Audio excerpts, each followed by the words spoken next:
Distracted driving is a problem we see every day.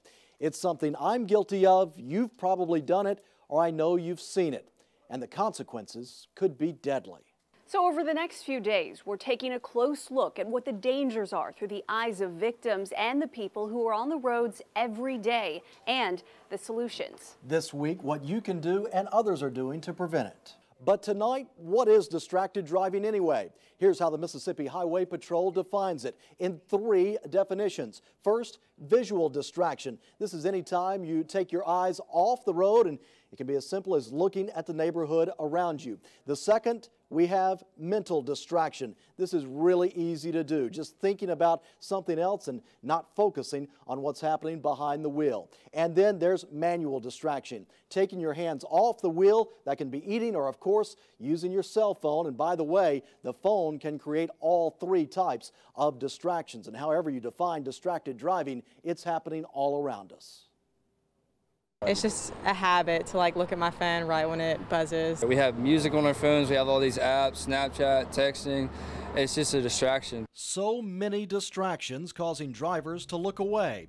And it's not hard to find someone who's seen the consequences. It was a lady talking on her phone and didn't realize the light had changed, and she was sitting there and a truck came and plowed right into her. Going straight?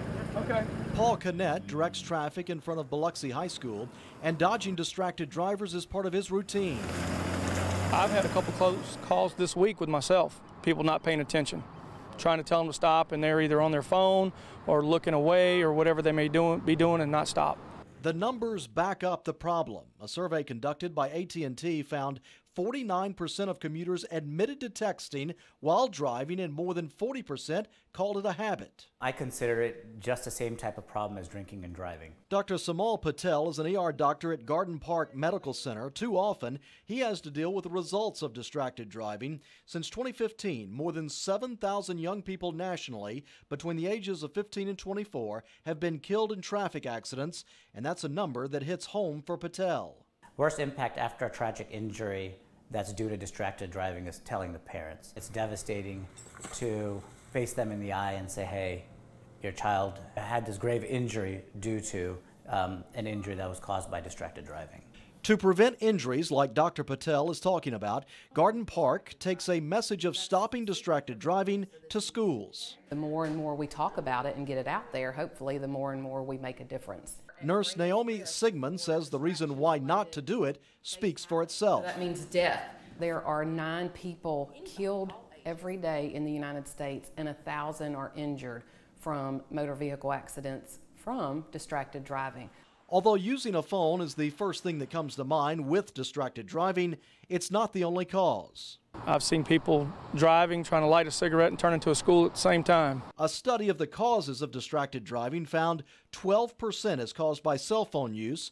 Compare that to 62% credited to lost in thought. That's as easy as thinking about where to go for lunch. It's kind of like a highway hypnosis, they call it. You're looking at the lines that are going by, they're flashing by, and all of a sudden you're in a daze.